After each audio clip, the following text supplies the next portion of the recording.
English बोलने के लिए ये बहुत ज़रूरी है कि हम अपनी बात को इंग्लिश में उसी तरह एक्सप्रेस कर पाएं जैसे हम हिंदी में करते हैं। मान लो मैं आपसे पूछता हूं कि इसकी इंग्लिश क्या है। कहना आसान है, करना नहीं। या फिर इसकी चाहे कुछ भी हो जाए मैं ऐसा करके रहूंगा। या फिर इसकी मेरे दिमाग में सुबह से ये गाना घूम रहा है। या फिर इसकी एक ना एक दिन तो ये होना ही था। ये बातें हम डेली रूटीन में करते हैं और हमें इनकी इंग्लिश ही नहीं पता। इस वीडियो में मैं आपको 10 ऐसे इंग्लिश एक्सप्रेशंस बताने वाला हूं जो हर रोज आपके काम आएंगे, घर में, ऑफिस में या दोस्तों के बीच। तो चलिए शुरू करते हैं। पहला expression, it is easier said than done. Hindi में हम बोलते हैं कहना आसान है, करना नहीं। इंग्लिश में हम बोलते हैं it is easier said than done. इसका मतलब हुआ करने से कहना आसान है। घर खरीदना कहने में आसान है, करना नहीं। Buying a house is easier said than done. बीवी को खुश रखना कहने में आसान है, करना नहीं।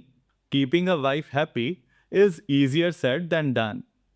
मान लो आपको कोई कहता है कि मैं वेट लूज करना चाहता हूं, I want to lose weight, और आपका जवाब हो करने से कहना आसान है, it is easier said than done. Second expression, come what may. Hindi में हम बोलते हैं चाहे कुछ भी हो जाए, और इंग्लिश में बोलते हैं कम व्हाट मे। इसे सेंटेंस में यूज करना भी बहुत इजी है। मैं तुम्हारा साथ दूंगा चाहे कुछ भी हो जाए, I will stand by you come what मे। मुझे एग्जाम में पास होना ही है चाहे कुछ भी हो जाए, I have to pass the exam come what may. अपनी दवाई मत मिस करना चाहे कुछ भी हो जाए, don't miss your medicine come what may. Third expression, last but not the least. ये एक्सप्रेशन आपने कहीं ना कहीं जरूर सुना होगा। मैं याद दिलाता हूं कहां। आपने टीवी पे, फिल्म फेयर अवार्ड्स में या फिर किसी भी रियलिटी शो में देखा होगा कि जब प्रेजेंटर 3-4 लोगों को स्टेज पे बुलाता है तो वो एक एक करके सबके नाम लेता है। आखिरी नाम लेने से पहले वो कहता है last but not the least, और फिर आखिरी नाम लेता है। इसी तरह ऑफिस में कोई प्रेजेंटेशन हो रही हो, मान लो आपका बॉस कंपनी की अचीवमेंट्स के बारे में 4-5 पॉइंट्स बता रहा हो, तो वो आखिरी पॉइंट बताने से पहले कहता है last but not the least, और फिर वो आखिरी पॉइंट बताता है। देखते हैं इसका मतलब क्या है। लास्ट का मतलब तो आपको पता ही है, आखिरी, और लीस्ट का मतलब है कम, सबसे कम। जैसे कि इस घर में मेरी तो कोई अहमियत ही नहीं है, I am least important in this house. यानी इस घर के बाकी लोगों के मुकाबले में मेरी इंपॉर्टेंस, मेरी अहमियत सबसे कम है। और जब हम कहते हैं नॉट द लीस्ट, तो इसका मतलब हुआ कम नहीं। सो जब हम कहते हैं last but not the least, तो इसका मतलब हुआ कि अब मैं जिसका जिक्र करने जा रहा हूं, मैं उसका नाम आखिर में तो बोल रहा हूं, पर इसका मतलब ये नहीं कि वो बाकियों से कम है। ये बात इसलिए बनी क्योंकि आमतौर पे हम मेन बातों का जिक्र पहले करते हैं और बाकियों का बाद में। न्यूज़पेपर में मेन न्यूज़ पहले पेज पे और बाकी अंदर। फिल्म के शुरू में मेन एक्टर्स के नाम और बाकियों के एंड में। सो जब आप कहते हो last but not the least, तो ये सुनने वाले को बताता है कि इस आखिरी नाम को या इस आखिरी पॉइंट को बाकियों से कम ना समझा जाए। इंग्लिश सेंटेंस की ये एग्जाम्पल देखो। My boyfriend is handsome, he is caring, and last but not the least, he is rich. Fourth expression, good riddance. Good riddance का मतलब है शुक्र है पीछा छूटा। रिडेंस वर्ड बना है इंग्लिश के वर्ड रिड से, जिसका मतलब है दूर हटाना। Get rid of this car, इस कार से पीछा छुड़ाओ। मान लो कोई बहुत पुराना सामान जो कई महीनों से आपके घर पड़ा था, अब आपने कबाड़ी वाले को दे दिया। आप मन में सोचते हो शुक्र है निकला, good riddance.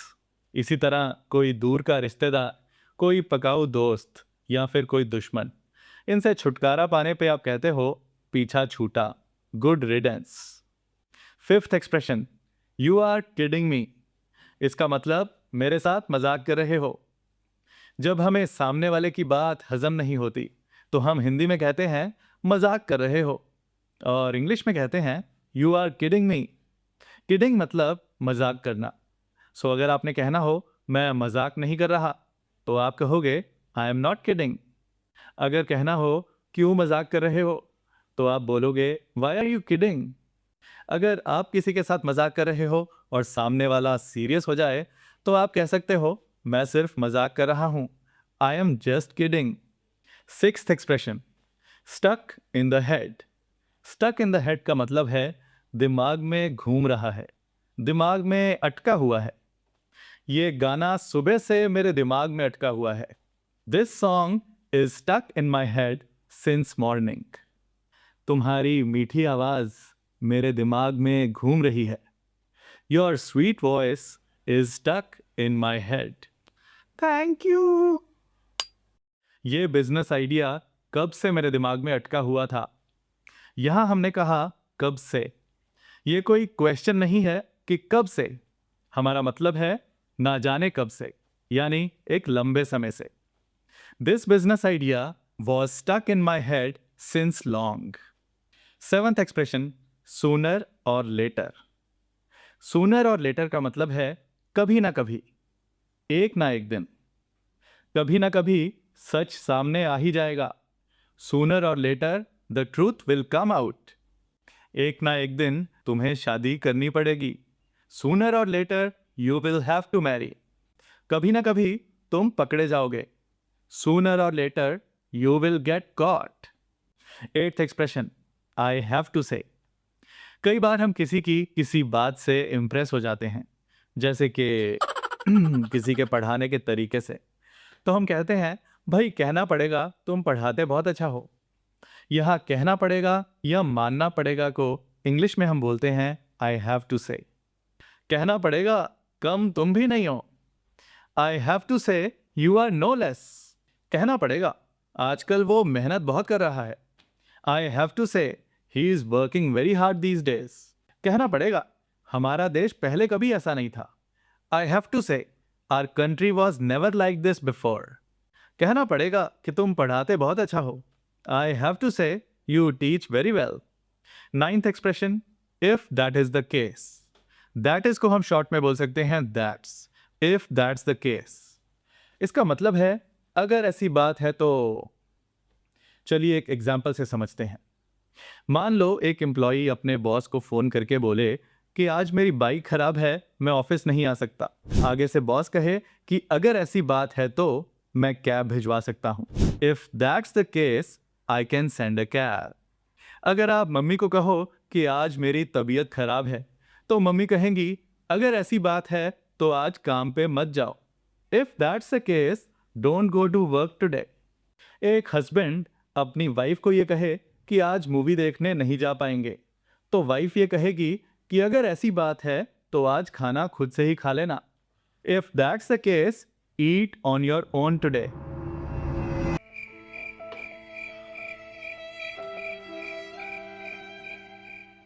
Tenth expression, is it just me. इसका मतलब है क्या ऐसा सिर्फ मुझे ही लग रहा है। इस एक्सप्रेशन को हम तब यूज करते हैं जब हम सामने वाले से कंफर्म करना चाहते हो कि ऐसा सिर्फ मुझे ही लग रहा है या तुम्हें भी। क्या सिर्फ मुझे ही ठंड लग रही है या आपको भी। Is it just me or you are also feeling cold. क्या सिर्फ मुझे ही ऐसा लगता है या तुम्हें भी लगता है कि टीना मुझे पसंद करती है। Is it just me or you also think that Tina likes me. क्या सिर्फ मुझे ही ऐसा लगता है या आपको भी लगता है कि ये वीडियो अच्छी थी। Is it just me or you also think that this video was good. कोशिश करना कि इस वीडियो को अगले 5 दिनों में 2 या 3 बार और देखना और हर बार सेंटेंसेस को साथ साथ बोलना। मैं आपके लाइक्स और कमेंट्स का इंतजार करूंगा और मिलूंगा कुछ और इंटरेस्टिंग इंग्लिश लेसन्स के साथ अपनी नेक्स्ट वीडियो में। Thank you, bye bye.